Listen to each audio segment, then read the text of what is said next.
thank you very much. And now I'm sure this is going to work really well on radio, but I'm going to hand across this rather spectacular crystal paperweight, which is you'll be able to find somewhere suitable to place that in the station. Congratulations! I'm sure we will, sir, and a very heavy one as well, I've noticed.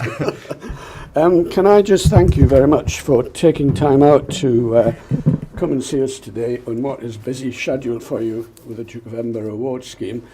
As Eric's just mentioned, it's been a good year for us this year. We did get all the awards, which were held in Windsor this year, believe it or not. Then we got awarded the FM licence in March, and we quickly turned everything around to launch on FM on the day of the 70th anniversary of the NHS. And then, of course, this came along as well, which I think somebody's used the expression before, saying it's the icing on the cake. But we do thank you very much for giving us time and coming along to see us as well. And I gather that Chris may have one or two questions for you. Oh, that's almost inevitable walking into a radio station, isn't it? Anyways. Of course. Well, first of all, I want to say a big thank you to Deputy Lieutenant Major Eric Ingram and His Royal Highness the Earl of Wessex. I've been practicing that all morning. You always mess it up, don't you, when you've practiced it too much? It's inevitable when you're live on the radio, of course. But you're here. I'd like to talk to you about the Duke of Edinburgh Award.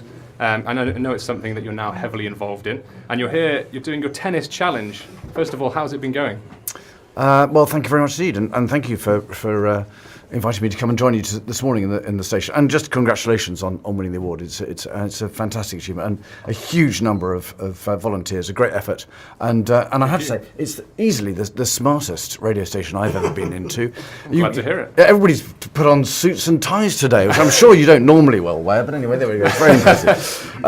But thank you, yes. So I've been trying to play every real tennis court in the world this year. So now real tennis is the original form of tennis. So before they invented rubber balls that would bounce on grass, the original game used to be played indoors. So in fact, it started out probably as a street game many years ago, many centuries ago.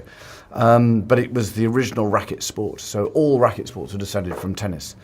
Yeah, honestly, before I'd heard about you were coming and we'd looked into this, I'd never even heard of real tennis. I just heard of the regular tennis that we see on TV.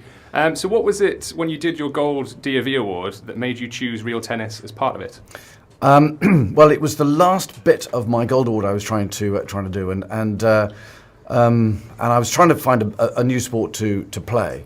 As it happened, when I was at university, at that time I was playing rugby, which was all very well. Up till that point, not a problem. But then I discovered that I'd become a bit of a target on the rugby field. It seemed the other students thought this was a good opportunity to take me out. So I decided to try and play the most gentlemanly sport I could find. And asking around various questions, somebody pointed me in the direction of real tennis, and that's how I got involved. And then I did it as part of my Duke of Edinburgh Award. In fact, completed my gold as a result, and I've managed to continue playing ever since.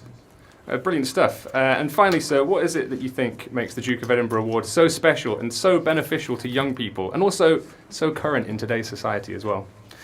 Well, the most important thing is that young people actually get to choose what it is that they want to do. So it's constantly adapting to what young people want. It's not being directed by anybody else. So it always remains relevant. It's fun, which is really important. And it's about all the things that you can do. Which quite often in life is, certainly when you're growing up, you tend to find out all the things you can't do. But the DAV is about what you can do.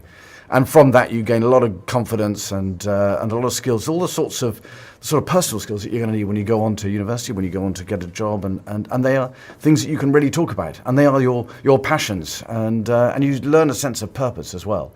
And hopefully, a sense of, your place in the world, what you can do yourself and what you can do for other people and how you can make a difference for other people as well. Amazing. Well, thank you very much for coming down and seeing us today, sir, and presenting us with the Queen's Award for Voluntary Service. It's been a pleasure. Fantastic. Well, congratulations once again, and thank you for your interest, and it's much appreciated. Thank you very much. All the best. Thank you.